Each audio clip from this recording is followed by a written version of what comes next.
बिस्मिल्लाहिर्रहमानिर्रहीम। अस्सलाम वालेकुम। हकीकत टीवी साइंस एंड हेल्थ में खुश आमदीद। जो कुछ अब इजराइल के साथ होने वाला है और जो हो चुका है गुज़श्ता रात को, ये बता रहा है कि इसराइल इस वक्त मुकम्मल तौर पर अपने भरपूर भयानक अंजाम की तरफ बढ़ा है। वो अलग बात है कि ये पूरी कोशिश करे हैं कि ईरान में भी ये काम किया जाए। ईरान ने कल रात को जो काम किया गुज़श्ता रात को, वो अब तक का सबसे बड़ा काम था। इन्होंने फतह हाइपरसोनिक मिसाइल का मुकम्मल तौर पर टेस्ट किया और इन्होंने फतह हाइपरसोनिक मिसाइल मारे इजराइल पर।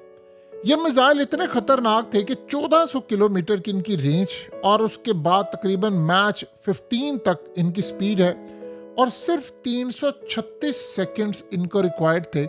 इन्होंने किया क्या है कि इजराइल ने मुकम्मल तौर पर ब्लैकआउट किया, सेंसरशिप की और किसी मीडिया चैनल को फौरन मीडिया चैनल्स को और इसके अलावा इजराइलियों को सख्ती से मना किया कि कोई बंदा वीडियो अपलोड नहीं करेगा, कोई बंदा नहीं बताएगा हमारा नुकसान क्या हुआ क्या नहीं हुआ। उसके बावजूद आप देखें कि ईरान ने जब मिसाइल मारे हैं, उन्होंने क्या किया, उन्होंने दिखाया कि हमने कैसे इन मिसाइलों को लॉन्च किया। और आप देखें कि उसके बाद जब वो इजराइल की एयर स्पेस में दाखिल होते हैं तो कोई डिफेंस सिस्टम उसके आगे टिक ही नहीं पाया और सीधा जाकर उसने तबाही मचाई है और सीधा जाकर अपने टारगेट को हिट करना शुरू किया है। अब जहां पर हिट करना शुरू किया है, जिस जगहों पर ये हिट करते हैं, वहां के इर्द गिर्द तमाम लोगों को इन्होंने बावर कराया हुआ है कि आपने किसी सूरत कोई वीडियो, कोई मनाजिर नहीं फिल्माने, कुछ रिकॉर्ड नहीं करना, किसी सूरत आपने नहीं करना। उसके बावजूद आप देखें आसमान से जिस तरह बरस रहे होते हैं पानी के कतरे, एग्जैक्टली यही सूरत हाल है। इस तरह वो मिसाइल आ रहे थे। अब हो क्या रहा है, हो ये रहा है कि ईरान अब बहुत ज्यादा मिसाइल नहीं मार रहा। ईरान मार रहा है थोड़े मिसाइल, लेकिन वो हाइपरसोनिक मिसाइल है और उनकी एक्यूरेसी इतनी ज्यादा है कि पूरे के पूरे सिस्टम को डॉज करके वो इजराइल में स्ट्राइक करने जाते हैं। अब आप जरा देखिए होता क्या है। इजराइल ने उसके साथ अपनी ये दूसरी तीसरी मर्तबा ऐसा हो रहा है कि इजराइल के जो अपने डिफेंस सिस्टम है, आप देखें किस तरह वो मिसाइल उड़ता है और उठकर मिसफायर होता है और अपने ही लोगों पर जाकर मिसाइल गिर जाता है। अभी पिछले 3 दिनों से ये होना शुरू हुआ है कि जो इजराइल मिसाइल मार रहा है ईरान पर, यानी उसको रोकने के लिए वो मिसफायर हो रहे हैं और खुद ही इन पर जाकर लगना शुरू हो गया। और दूसरी जानिब आप ये देखें ये मंजर कि ईरान के ऊपर जब ये मिसाइल मारे हैं तो ईरान का डिफेंस सिस्टम उसको काफी हद तक रोकने की कोशिश कर रहा है। और डोनाल्ड ट्रंप ने ये जो बात की थी कि हमने कंप्लीट कंट्रोल हासिल कर लिया है ईरान के स्काइज का, यानी पूरी तरह उनके फिजा का कंट्रोल हमारे पास, हम जब चाहे अटैक कर सकते हैं। इन्होंने हाइपरसोनिक मिसाइल मारकर कहा कि देखो अटैक इसको करना कहते हैं।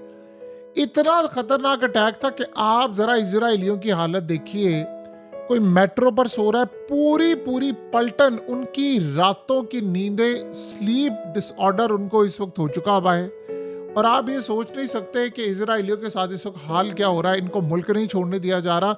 वो जिस तरह शेल्टर्स में, मेट्रो पर, आप सोचो उनकी जिंदगियां जीरन हो गई हैं। वो कहाँ सो रहे हैं क्या नहीं। हमने तो ये देखा ना मनाजिर कि जी वो ईरान के लोग छोड़कर जा रहे हैं। अब इजराइलियों की हालत आप देखें, जबरदस्ती उनको मुल्क में रखा हुआ है और वो पैसे देकर निकलना चाहते हैं, निकल नहीं पा रहे। और किस तरह वो जाकर, कोई अपने घरों से निकला हुआ है, कोई शेल्टर से निकले हुए हैं, कोई कहाँ पर जाकर सो रहे हैं, कोई मेट्रो बस में सो रहे हैं। यानी ये इस वक्त उनकी हालत है। और जो मिसाइल इस वक्त ये दाग रहे हैं, वो सीधा जाकर उन्होंने क्या तबाही मचाना शुरू किया वो आप देख रहे हैं।